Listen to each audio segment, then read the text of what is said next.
Netaji films ப்ரொடக்ஷன்ஸில் சக்கரவர்த்தி அவர்கள் சோழ சக்கரவர்த்தி அவர் மூலம் நம்ம மோகன்ஜி அவர்கள் டைரக்ட் பண்ணியிருக்கிற திரௌபதி 2, திரௌபதி 1ம் பார்த்தேன், இப்போ திரௌபதி 2வும் இன்னைக்கு பார்த்தேன். இந்த படம் தமிழகத்தில் ஒவ்வொரு தமிழ் குழந்தைக்கும் பள்ளிக்கூடத்தில் பாடமாக வைக்கப்பட்டிருக்க வேண்டிய ஒரு சப்ஜெக்ட் எடுத்து அதை படமாக்கி இருக்கிறார்கள். ஏனென்றால் ஆப்கானிய சுல்தான்கள் டில்லியை ஆக்கிரமித்து அதற்கு பிறகு அலாவுதீன் கில்ஜியின் காலகட்டத்தில்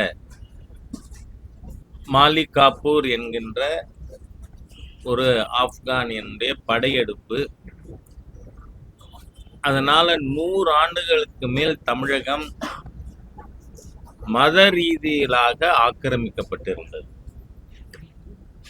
இங்க நான் படிச்ச ஞாபகம் சரியா இருக்கும்னு சொன்னால், இந்த தேவகிரி வீழ்த்தப்பட்டது 1300களின் துவக்கத்துல 308 என்று ஞாபகம்.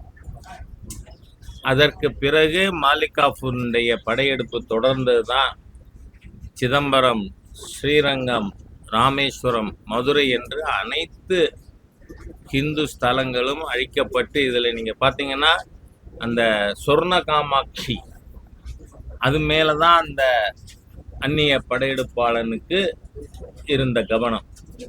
அது அந்த மாதிரி இவையெல்லாம் அழிக்கப்பட்டு அதனுடைய நீட்சி தான். இடையில கூட நம்ம நண்பர் மோகன்ஜி கிட்ட இதுக்கும் திருப்பரங்குன்றத்துக்கும் என்ன சம்பந்தம்? 2 வருஷம் தான் வித்தியாசம்.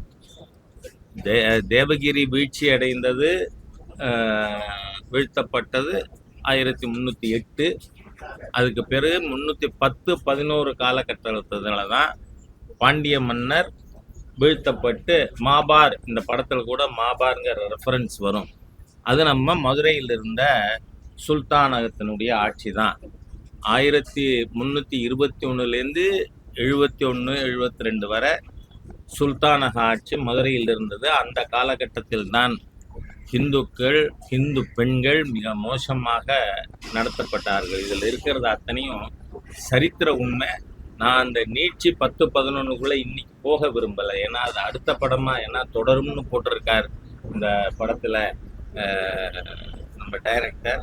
அதனால அது திரௌபதி 3 கூட வரலாம். ஆனால் இது உள்ளபடியே பாட புத்தகத்தில் பாடமாக வைக்கணும் நம்ம குழந்தைகளுக்கு. நம்ம முன்னோர்கள் எப்படியெல்லாம் கொடுமைகளை எதிர்கொண்டார்கள், துன்பப்படுத்தப்பட்டார்கள், மத ரீதியாக வஞ்சிக்கப்பட்டார்கள் அப்படிங்கிறது நம்ம குழந்தைகளுக்கு தெரியணும். ஆனால் அது எதிர்காலத்தில் இருக்கின்ற அரசு முடிவு பண்ண வேண்டிய விஷயம். அதனால நான் அதுக்குள்ளேயும் இப்போ அதிகமாக செல்லாமல், நாம் ஒரு குடும்பமும் குடும்பத்தோட இந்த படத்தை பார்க்கணும். நாம் ஏதோ டிவியில் பார்க்குறோம், யூடியூப்பில் பார்க்குறோம், நெட்டு மூலமாக பார்க்குறோம், அப்படி இல்லை. தியேட்டருக்கு போய் நாம் இந்த குடும்பத்தோட இந்த படத்தை அனைவரும் பார்க்க வேண்டும். இதுக்கு முழு ஆதரவு. உண்மையான ஒரு சரித்திரம், சரித்திர பின்னணி, அதை மையமாக வச்சு எடுக்கப்பட்டிருக்கின்ற படங்கிறதுனால இந்த படத்தை தயாரித்த மோகன்ஜி அவர்கள், ஜவஹர் சக்கரவர்த்தி, சோழ சக்கரவர்த்தி மற்றும் இதற்கு கதை எழுதிய வசனம் எழுதியவர்கள், அதில் நடித்த குழுவினர் அனைவருக்கும் என்னுடைய மனமார்ந்த பாராட்டுதல்கள், நன்றி. ஏனென்றால் மக்களுக்கு நடந்த உண்மை கதை 1300களில் தமிழகம் கடந்த பாதையை படமாக எடுத்திருக்கிறதுனால நான் என்னுடைய நன்றியை தெரிவித்துக் கொள்கிறேன். இன்றைய காலகட்டங்களுக்கு இந்த மாதிரியான மூவி பண்றதுனால இவங்களா அப்படி விட்டாங்க போல இருக்கு. அப்படி எப்படி இன்றைய காலகட்டங்கள இந்த மூவியை வேற மாதிரி பாக்கக்கூடிய மூவி என்பது தியேட்டர்ல எல்லாருமே போடுவாங்க, பாப்பாங்க. ஒரு விஷயம் நான் சொல்றேன், முஸ்லீம் எல்லாமே பாப்பாங்க, பார்க்கணும். அது வந்து ஒரு சில இதுல பிரச்சனைகளுக்கு முற்பட்டு வர எப்படி பிரச்சனை வரும்? நான் சொல்றேன், யாராவது நான் அலாவுதீன் கில்ஜியை நேசிக்கிறேன்னு சொன்னா தேச துரோகியுமே. ஏனென்றால் ஆப்கானியர்கள் படையெடுப்பாளர்கள் இந்த நாட்டை வந்து சிதைத்து சின்ன பின்னப்படுத்தி எத்தனை ஸ்தலங்கள். இப்போ ஒண்ணும் இல்லை, திடீர்னு நம்ம இது ஹெச்ஆர்என்சி மினிஸ்டர் ஒரு கெட்ட வார்த்தை இந்துக்களுக்கு எதிராக கேட்டார் இல்லையா? என்ன ஊரு? சுசீந்திரம். அந்த சுசீந்திரத்துக்கு போங்க தயவு பண்ணி என்னுடைய ஊடக நண்பர்கள். எத்தனை சிலைகள் அங்கு மூலியா இருக்கு பாருங்க. அதெல்லாம் யார் பண்ணது? மாலிக் கஃபூர். அவன் அந்நியன்க, ஆப்கானியன். அவனுக்கு நமக்கு எந்த சம்பந்தம் கிடையாது. அந்த அந்நியனை மத ரீதியா நான் நேசிக்கிறேன்னு யாராவது சொன்னா அவர் இந்த தேசத்திற்கு துரோகம் செய்கின்ற தேச துரோகி. அது ஏன் மதம் வந்து எது வேணா இருக்கட்டுமே. ஏன்னா இப்ப வந்து கேரளால இருக்காங்க இஸ்லாமியர்கள் இருக்காங்க,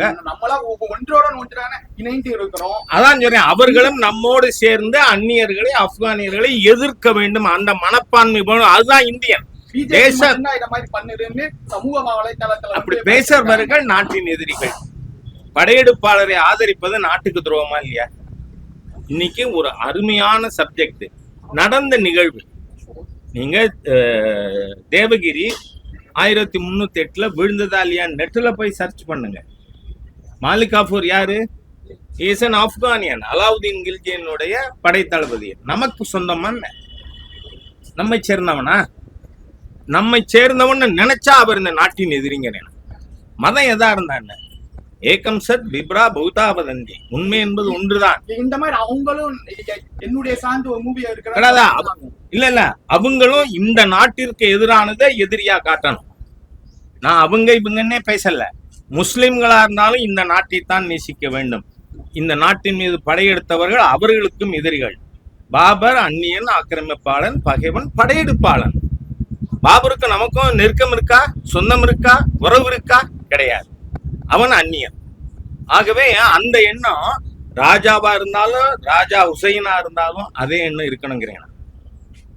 அதுதான் தேசபக்தி, நாட்டுப்பற்று. இதை நீட்டி போறதுல பிரயோஜனம். சார் வந்து உங்களுக்கு மூவி போட்டு காமிச்சாங்க, 3 மூவியுமே உங்கள்கிட்ட போட்டு காமிச்சிருக்காங்க. வேற நபர்களுக்கு போட்டு காமிச்சு அவங்களோட ஒப்பீனியன்ல தியேட்டர்ல ஸ்கிரீன் பண்ண போறாரு. யாரையும் அதுல தடை பண்ண போறது இல்ல. இந்த சித்தாந்தை சேர்ந்தவர் தான் இந்த படத்தை பார்க்கலான்னு ஏதாவது அதுல டைட்டில் ஏதாவது போட்டிருக்கா? வந்தவங்க ஃபுல்லாமே இந்த சித்தாந்த சார்ந்தவங்கடா. அது அப்படி எடுத்துக்காதீங்க. தேசபக்தர்கள் எண்ணிக்கை கூடிக்கொண்டு இருக்குன்னு நான் மகிழ்ச்சி அடைகிறேன். சார், மோகன்ஜிக்கு கொஞ்சம் எதிர்ப்பு அதிகமா இருக்கும். முன்னால பாட்டு பாடின சின்மை கூட படம் வெயிட் பண்ணிட்டாங்க. நான் ஒரு விஷயம் சொல்றேன். நம்ம ரொம்ப இதுல வந்து உண்மையா இது நடந்ததுன்னா அதை மக்களுக்கு காட்டணுமா வேண்டாமா, தெரியப்படுத்தணுமா வேண்டாமான்னு பார்த்தா நான் உங்களுக்கு ஏறே சொல்றேன். அவர் படத்துல அதெல்லாம் அறுதிட்டு சொல்ல முடியாது சரித்திரத்தை எப்போதுமே. ஏன்னா இந்த சிக்கந்தர் பாதுஷா என்கின்ற அந்த சல்தனேட் மதுரையில் இருந்த சுல்தானகத்தினுடைய 8வது சுல்தான் சிக்கந்தர் பாதுஷா. சிக்கந்தர் பாதுஷாவை குமாரகம்பனுடையார் கொன்றது 72ன்னு 1372ன்னு சொல்றவங்களும் இருக்காங்க, 1377ன்னு சொல்றவங்க. அதனால அது சொல்லலையே ஒழிய படத்துல. இது என்னோட நினைவுப்படி நான் சரித்திரம் படித்ததன் ஞாபகம் இருக்கிறது படி 1308 தேவகிரி என்பது என்கின்ற சமஸ்தானம் வீழ்த்தப்பட்டது. இது சரித்திரத்துல நடந்திருக்கு. சரி, 12,000 வைணவர்கள் ஸ்ரீரங்கநாதனுக்காக தங்கள் உயிரை மாய்த்து கொண்டார்களா இல்லையா? இது சரித்திரத்துல நடந்திருக்கா நடக்கல? நாம அதுதான் பார்க்கணும் உண்மை. மற்றபடிலாம் சினிமாவுக்காக கேரக்டர், அதுக்கான ஒப்பனைகள் அதெல்லாம் இருக்கும். ஆனால் இது நடந்த சரித்திரம். சரித்திரம் என்பது அனைவருக்கும் பொது.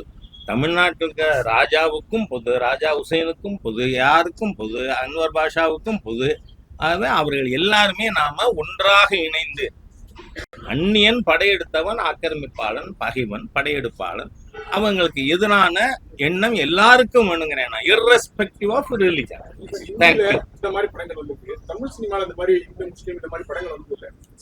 நீங்க ஏன் சார் பாக்குறீங்க? நான் இதை இந்து முஸ்லிமாவே பார்க்கல. அலாவுதீன் கில்ஜி என்கின்ற ஆப்கானியன், முகமது பின் துக்ளக், பார்க்கணும். பார்க்க வைக்கிறது தான் ஒரு லீடர்ஷிப்புக்கே அழகுங்கிறேன். மக்கள் அப்படி பார்க்கணும். என்றால் எது தேசம்? நேஷன்ங்கிறதுக்கு டெஃபினிஷன் என்ன? பகைவன் யார் நண்பன் யார் என்பதில் ஒத்த கருத்துள்ள மக்களை கொண்டது ஒரு தேசம். அப்படி இருக்க மாட்டார்கள்னா அவர்கள் அந்நியர்கள், அவ்வளவுதான். ஆகவே ஒரு தேசம் இது மக்களுக்கு சொல்லிக் கொடுக்காத தலைமையின் தவறு. ஐ அட்மிட், நான் I am also part of that leadership. அதனால நாம ஒரு நாடு என்று சொன்னால் நண்பன் யார் பகைவன் யார் என்பதிலே ஒத்த கருத்து இருக்கின்ற மக்களை கொண்டதே ஒரு நாடு. நன்றி. சிஎம் அவர்கள் பாப்பாக்க வாய்ப்புகள் இங்க பாருங்க, இதெல்லாம் பார்த்துட்டு இருக்காங்க. நான் ராஜாக்கு பதில் சொல்லலாம், அவ்வளவுதான்.